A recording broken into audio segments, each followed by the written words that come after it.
What now? Are you gonna send me downstairs like I'm the one making the noise or not? You don't know who was back there talking. I wasn't the only one talking. Well, first and foremost, the bailiffs, the sheriff's deputies who are operating as bailiffs are the ones who control that pod there where the prisoners are kept. So the only thing that I know is that there was noise being committed, and we were almost through with the females, so they indicated they were going to transport you downstairs. And since we were not going to get to you before lunch, I didn't see any reason that couldn't happen. So the other issue that I would have addressed is that you are here today. One of the motions that you have is a transcription. You are asking for a transcript and all judgment papers, and that's necessary for your appeal, and we'll deal with that. But the first and foremost thing is the motion to withdraw your guilty plea. In the case that we tried last week, you had pled guilty to the driving on a revoked license. So if you want to address that issue, then I'm going to let you take up each one of your motions. I have a motion to withdraw your guilty plea, a motion to continue the sentencing, a motion for a transcript and all judgment papers, and a motion to compel evidence, including copies of YouTube videos. So we're going to take those up in that order. So if you'll come to the podium, I will hear what you have to say on each one of those motions. All right, what was the first one again? First one is your motion to withdraw your guilty plea. At the trial, you were charged with driving on a revoked license, third offense, and then count 2 was dismissed and count 3 was retaliation for past action. Prior to the commencement, well, actually when the indictment was read, you entered a plea of guilty to count 1, driving on a revoked license, third offense. So that waived your right to contest the issue of whether you're guilty or not guilty of that.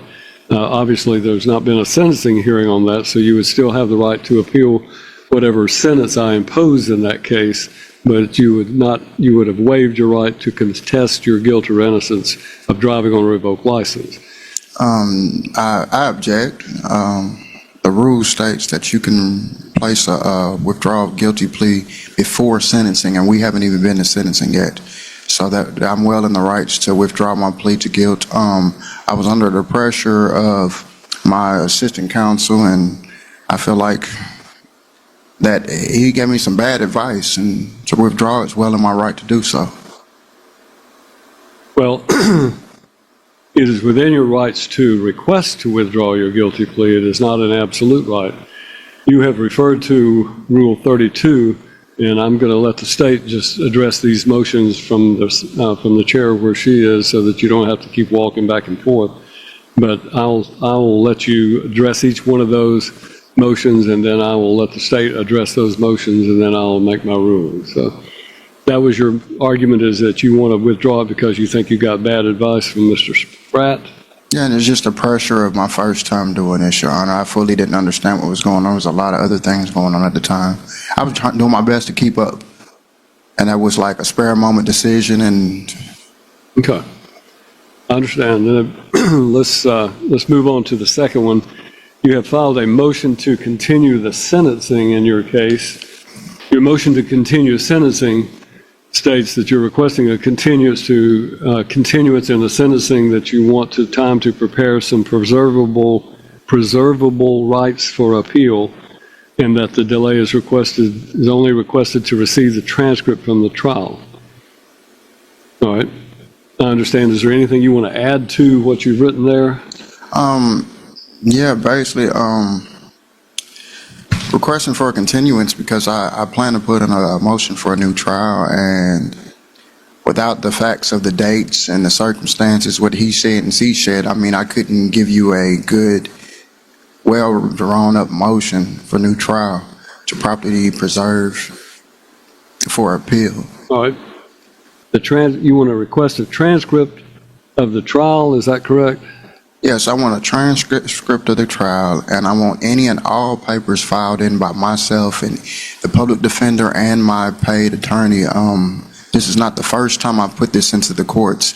It goes along with filing for new trial. There's due process errors and other errors that the record can show, and it's in the possession of the courts. Right. Then I will hand you copy, Madam Clerk, if you will raise your right hand. You solemnly swear or affirm the testimony you're about to give in this case to be the truth, the whole truth, and nothing but the truth, so help you God.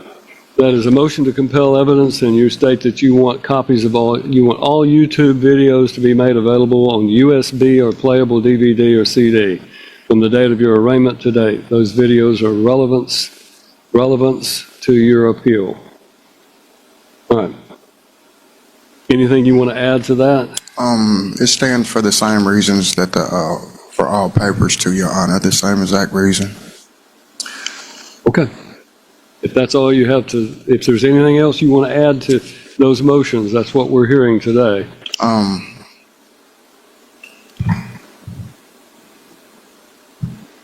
Is that I guess as she said, it was that's all from arraignment date? I'm sorry? Is that all from arraignment date?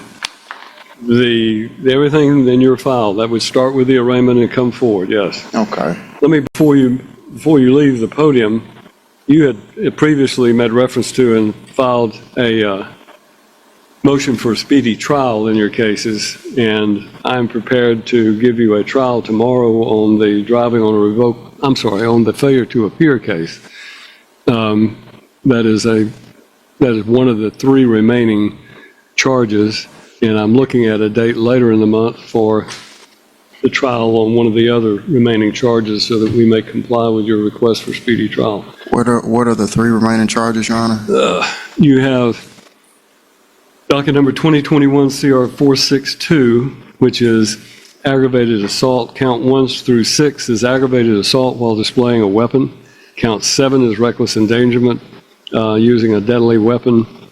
Count 8 is reckless endangerment with a deadly weapon involved. Count 9 is possession of a firearm by a convicted felon. Then the case 336 is the one we tried, and that's the one we've dealt with so far. Docket number 337 is count 1, simple assault. Count 2, false imprisonment. Count 3, disorderly conduct. Count 4, public intoxication. And docket number 2024 CR 142 is a single count of failure to appear. So that is the case that I understand the state can be ready to proceed on tomorrow, failure to appear. Okay. All right. Yeah, I'll be ready for that. I do have a request of the courts, though. I still have some video evidence at the jail. And Video evidence of what? Of the discovery that was in my discovery packet at the jail. And they're under the impression that I don't have any more court. When I asked to view it, they're telling me no. Well, they'll be notified that you've got trials coming up. The trial tomorrow is a failure to appear, which shouldn't have any video evidence that would. No, that's understandable, Your Honor. I don't understand where they're getting their information that I'm through with courts, and it's hindering me to be prepared when I come to court. But we'll make sure that the bailiffs relay to the jail and that the clerk relays to the jail. You do have other cases pending. State is trying to determine whether or not they can have a trial on the 23rd and 24th of any of the remaining charges. Let me advise you that the trial that we're going to have tomorrow on the failure to appear will be by jury, but it will be a different panel they won't be the same jurors. In other words, they won't know anything about your prior case. So we have 4 panels of the jury group that was brought in. Group 1 was their first trial. Group 2 will be or panel 2, as we call it, will be the panel that will try your case tomorrow. It would be the ones that was left over? No, they weren't here that day at all. Okay. So they weren't brought in. We bring them in groups, panels. So the ones that'll try your case tomorrow will be a different group. Okay. All right. He needs to make sure he has his dress clothes to be able to dress in tomorrow. So. Okay.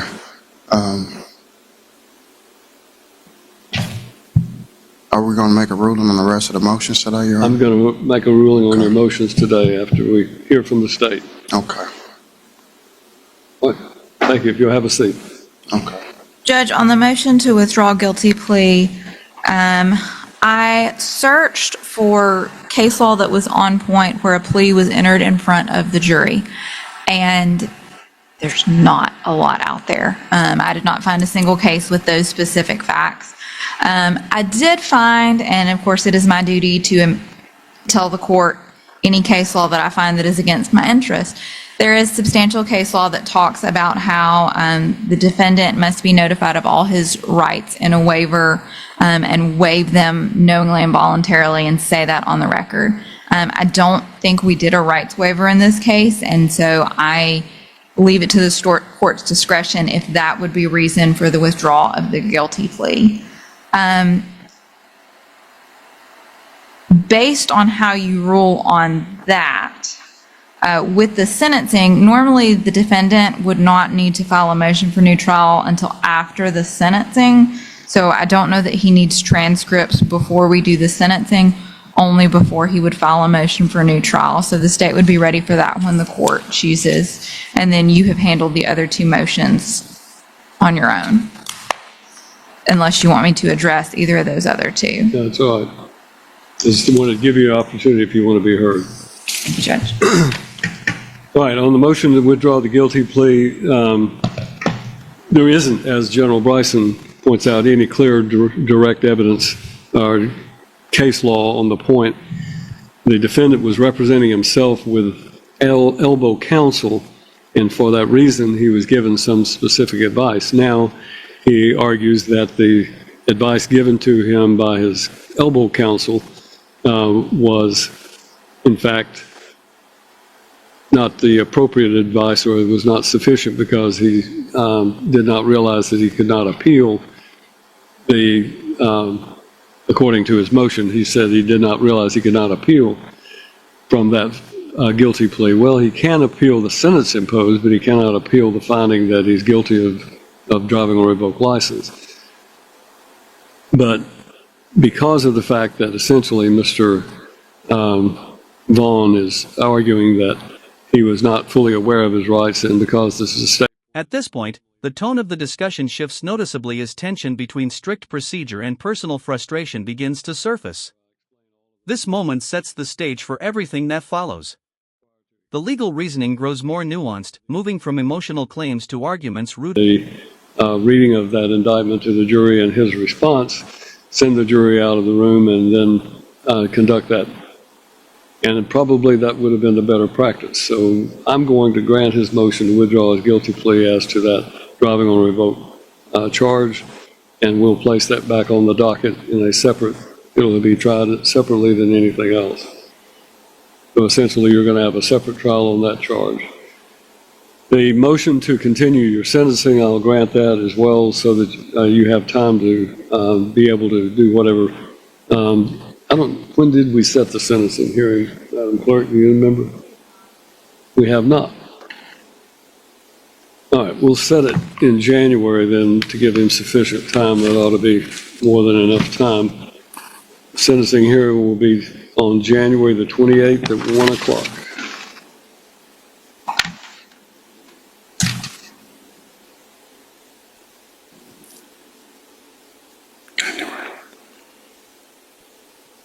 You write this down for me. Flip that paper over right there. Then the next motion is for a motion for a transcript and all judgment papers, which I have supplied to you.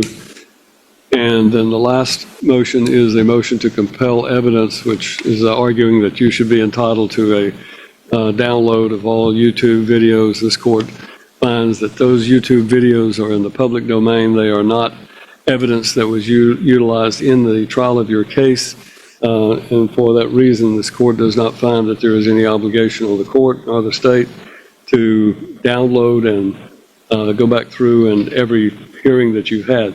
You have a right to transcripts of hearings if it gets to the point where you are going to ask for a transcript of the proceedings, but you do not have a right to a broadcast of the proceedings on YouTube. The transcript of the evidence would be sufficient to show what happened in court. The Court of Appeals does not consider a YouTube video. They don't watch videos when they consider an appeal. They refer to the written transcript and the exhibits. So your motion as to the YouTube videos being compelled to be brought before you, I am denying that motion. That concludes all of the motions that were set before the court. We have determined that we're going to try the case of failure to appear tomorrow to a jury. So we will allow you to resume.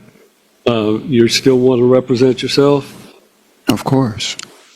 I do have a question for you. What is that?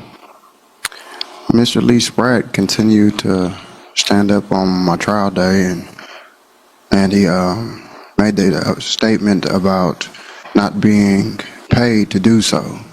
Well, Correct. From my studies and what I was looking up, it stated that over in the I can't remember the rule exactly, but it stated that all appointed attorneys were paid.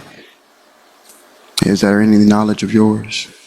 Yeah, I can tell you that he was not appointed as the attorney of record for your case. He was designated as advisory or elbow counsel. There's a difference. His obligation is not to represent you in the case and to, handle the trial. He is there only to answer questions or to give you suggestions. So as a result, it is my understanding and my belief that that he does not get paid for that. And so for that reason, as I pointed out earlier, advisor, you've elected to waive your right to have counsel represent you. And I've reiterated that question to you on more than one occasion. And again today, if you want to represent yourself, you have indicated, of course, so you plan to represent yourself. By saying that, you are waiving your right to have an attorney represent you. You do not have an absolute right to advisory counsel. It lies within the discretion of the court. I allowed Mr. Spratt to continue in your case as advisory counsel to help you through the process of jury trial selection, jury selection, the trial itself. And after that, Mr. Spratt is relieved and has no further obligation, even as advisory counsel. So you are on your own and you will be representing yourself until such time as you make the decision that you want to have an attorney. And when you do that, I will appoint an attorney who will take over and will handle the case, and you will simply be listening to that lawyer, and that lawyer will be able to tell you what is going on and give you advice about that, but he or she will be handling the case. That will not happen. Pardon? That will not happen. Okay. Well, ever. I understand you have every right to represent yourself under the Constitution of this nation, and I am going to give you that opportunity. But you understand what you've been through, that there are complexities about jury trials that sometimes can be very difficult to understand. There's nothing to understand. What I understand is that the poor representation this court keeps providing. That's why I'm asking you about the elbow counsel saying that he wasn't getting paid. He should have been getting paid. He was appointed, you saying elected, appointed is appointed, whether first seat or second seat. And he could have done more than just show up. That's all he did. Well, you can take all of that issue about whether or not he gets paid up with the administrative office of the courts. I'm not the one who pays him or doesn't pay. Okay. All right. Then we are concluded for our business today, and we will resume this case. We'll resume the court tomorrow at 9 o'clock when we have a jury coming in to trial this failure to appear case. We stand in recess, or adjourn, rather. Court for Dixon County, Tennessee at Charlotte, September term, grand jury, 2024.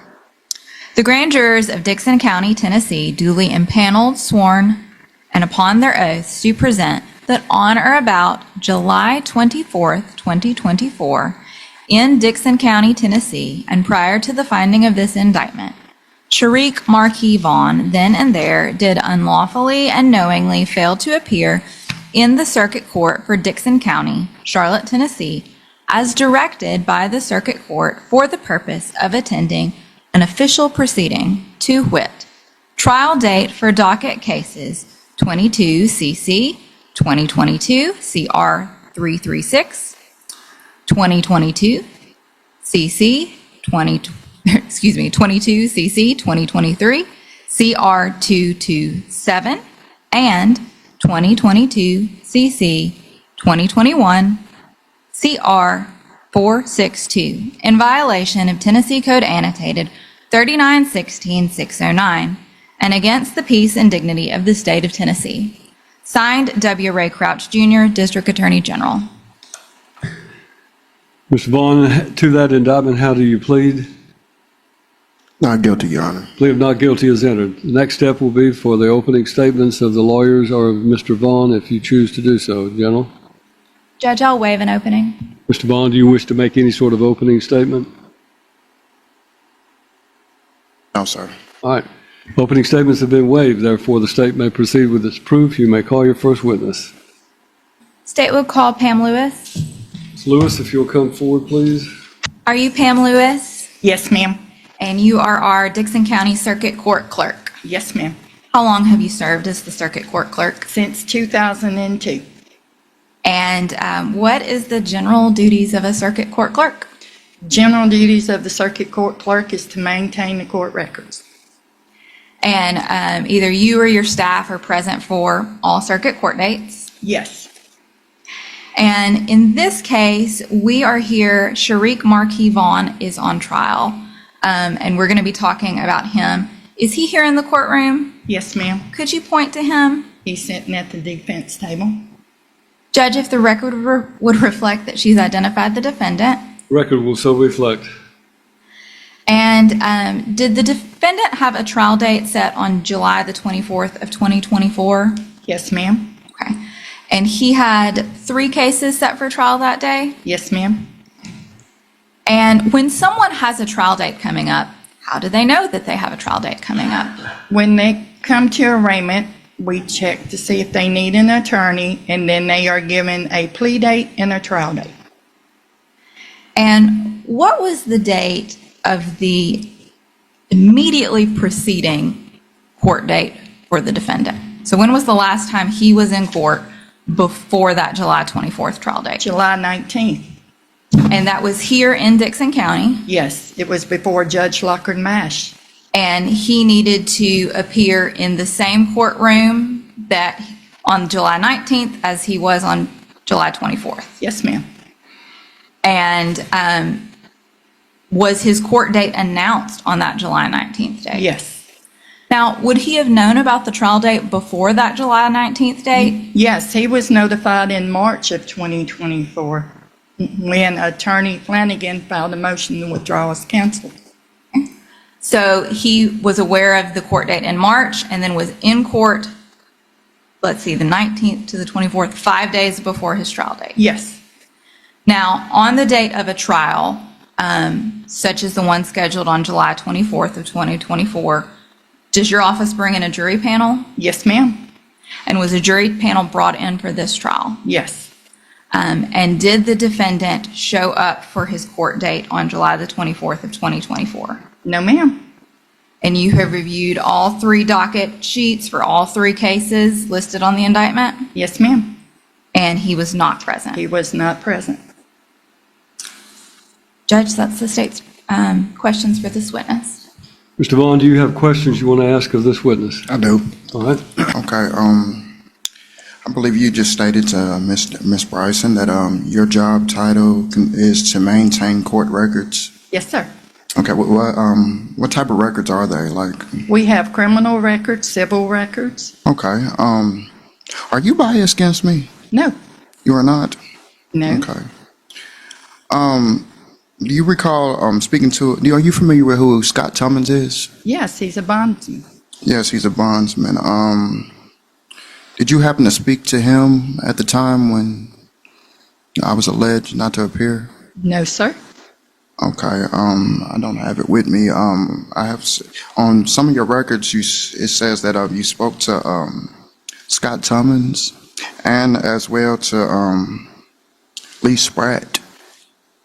Do you not recall your record saying that? In No, sir. procedural rights. Okay, it says that, Moments like this that often the mark copy I subtle changes in have courtroom dynamics, that you and spoke here to it Lee becomes a pivotal Spratt turning and point. Lee Spratt spoke to The you and judge's said he had decision no not only contact resolves with the me. immediate issue, That's- That but was the reshapes day the of the entire trial. He direction of the announced he hearing, had no showing how a contact single with you. ruling can redirect the Okay, course of the is Lee Spratt proceedings. my elbow counsel? He was, yes, sir. He was my elbow counsel? Yes, sir. So he can make statements on my behalf and testify on my behalf? Yes. He can, without my lead? No, not Oh. without your permission. Okay, so he did that free will?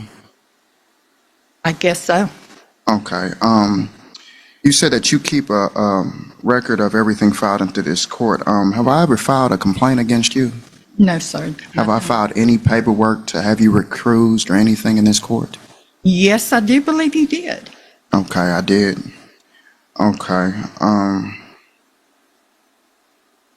Was I ever charged with another failure to appear out of this court? I don't believe so. Not that I remember you haven't been. One that I want to say last year, and I was released upon out of this court. Let me think. On July 19th, the day you was here, that Judge Lockern Mash reinstated to your bond. That was the day they dismissed the first one because you gave reason why you did not show up the first time. Correct. That was prior to the July 24th. Correct. Yes. And what was the reasoning for that one? I do not remember what reason you gave. Could it possibly been some messed up paperwork? It could have been. Okay, what about this time? Do you think that could have possibly been? No, sir. No, sir. Your Honor, that's all. Mr. Vaughn, the state has rested their proof, so the next question is whether or not you want to present any proof. I want to go through your rights as a defendant to make sure you understand what your options are. We did this at the last trial, so I'm sure you're familiar with it. But I'm going to ask you to raise your right hand and let me place you under oath for the sole purpose of this examination. All right. Mr. Vaughn, you are representing yourself, but even as a defendant representing yourself, you have the right to testify at a trial, at this trial. And if you choose to testify, then no one can stop you from testifying if you want to give your version of the events and so forth. Likewise, you are not required to testify, and no inference of guilt will arise if you choose not to testify. No one can make you testify if you don't want to testify. So the question becomes, do you wish to testify at your trial, or do you want to waive your right to testify? I'll waive it. You're going to waive your right to testify? Yes, sir. All right, then have a seat. Bring the jury back. All right, ladies and gentlemen, the state has now rested. Mr. Vaughn, you as the defense have the right to present proof. Do you wish to put on any proof? No, sir. All right, then the state has rested, the defense has rested, so you will now hear if there's any closing arguments that the sides wish to make, then you will hear from them.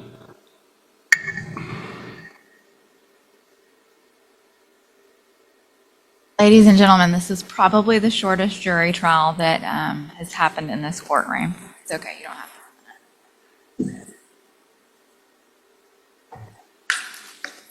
The defendant is charged with failing to appear on his trial date, July 24th of 2024.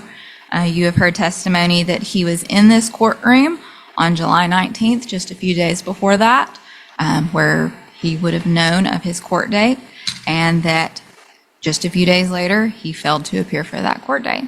And as such, the state will ask you, you're going to receive instructions from the judge and a jury verdict. You'll go back and elect a foreman, and the state will ask you to return a guilty verdict for failure to appear. Thank you.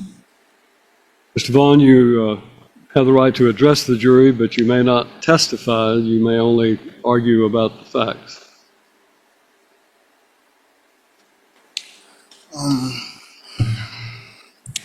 You just heard me ask the witness multiple questions about whether she was biased and whether I filed a complaint against her. She testified that I have. You've also heard that I've been charged with failure to appear out of this court before too, and it was also dismissed. You've also heard that I've asked the witness whether there has been errors made before in my case, and you also heard her state yes. I'm asking y'all to take this and do the best y'all can. Thank y'all. Ladies and gentlemen, this will be the final charge of the court. The defendant, Sherrick Markey Vaughn, is charged in the indictment with the crime of failure to appear. The defendant pleads not guilty to the indictment and the offense contained therein. The evidence and arguments in this case have been completed, and it is my duty now to instruct you as to the law. The law applicable to this case is stated in these instructions, and it is your duty to carefully consider all of them. The order in which these instructions are given is no indication of their relative importance. You should not single out one or more of them to the exclusion of another or others, but should consider each one in the light of and in harmony with the others. The law presumes that the defendant is innocent of the charges against him. This presumption remains with the defendant throughout every stage of the trial and is not overcome unless from all of the evidence in the case you are convinced beyond a reasonable doubt that the defendant is guilty. The state has the burden of proving the guilt of the defendant beyond a reasonable doubt, and this burden never shifts but remains on the state throughout the trial of the case. The defendant is not required to prove his innocence. Reasonable doubt is that doubt created by an investigation of all of the proof in the case and an inability, after such investigation, to let the mind rest easily as to the certainty of guilt. Absolute certainty of guilt is not demanded by the law to convict of any criminal charge, but moral certainty is required. And this certainty is required as to every element of proof necessary to constitute the offense. The state must prove beyond a reasonable doubt all of the elements of the crime charged, that the crime, if in fact committed, was committed by this defendant in Dickson County, Tennessee, and that it was committed before the finding and returning of the presentment in this case. The burden is upon the state to prove by a preponderance of the evidence that this offense was committed in Dickson County, Tennessee. Proof by a preponderance of the evidence means that the greater weight of the evidence must be in support of the state's contention. Venue of the offense lies in the county where the offense was commenced or consummated. If you find the state has failed to prove by a preponderance of the evidence that this offense was commenced or consummated in Dickson County, Tennessee, then you must return a verdict of not guilty. As heretofore stated in the indictment, the defendant is charged with the crime of failure to appear. For you to find the defendant guilty of this offense, the state must have proven beyond a reasonable doubt the existence of the following essential elements. 1, the defendant knowingly failed to appear, and 2, that the defendant had been directed to appear by a lawful authority, and 3, that the defendant had been released from custody with or without bail on condition of subsequent appearance at an official proceeding at a specified time or place. Custody means under arrest by a law enforcement officer or under restraint by a public servant pursuant to an order of a court. Official proceeding means any type of administrative, executive, legislative, or judicial proceeding that may be conducted before a public servant authorized by law to take statements under oath. Knowingly means that a person acts knowingly with respect to the conduct or to circumstances surrounding the conduct when the person is aware of the nature of the conduct or that the circumstances exist. A person acts knowingly with respect to a result of the person's conduct when the person is aware that the conduct is reasonably certain to cause the result. The requirement of knowingly is also established if it is shown that the defendant acted intentionally. Intentionally means that the person acts intentionally with respect to the nature of the conduct or to the result of the conduct when it is the person's conscious objective or desire to engage in the conduct or cause the result. If you find the defendant guilty of a failure to appear as charged in the indictment, you shall so state. On the other hand, if you do not find the state has proven beyond a reasonable doubt the guilt of the defendant, or if you have a reasonable doubt as to his guilt, you shall acquit the defendant of this offense. It is your duty as jurors to consult with one another and to deliberate with a view to reaching an agreement if you can do so without violence to individual judgment. Each of you must decide the case for yourself, but do so only after an impartial consideration of the evidence with your fellow jurors. During your deliberations, do not hesitate to re-examine your own views and change your opinion if convinced it is erroneous. But do not surrender your honest conviction as to the weight or effect of the evidence solely because of the opinion of your fellow jurors or for the mere purpose of returning a verdict. The verdict must represent the considered judgment of each juror. To return a verdict, it is necessary that each juror agree thereto. Your verdict must be unanimous. You can have no prejudice or sympathy or allow anything but the law and the evidence to have any influence upon your verdict. You must render your verdict with absolute fairness and impartiality as you think justice and truth dictate. When you retire to the jury room, you will first select one of your members as foreman or forelady who will preside over your deliberations. When you have reached a verdict, you will return with it to this courtroom, and your foreman or forelady will announce it. In reaching your verdict, you shall consider the offense charged in the indictment. If you unanimously find the defendant guilty of the offense beyond a reasonable doubt, you shall return a verdict of guilty for that offense as to the defendant. On the other hand, if you find the state has not proven beyond a reasonable doubt the defendant's guilt, or if you have a reasonable doubt as to his guilt, then you must find him not guilty.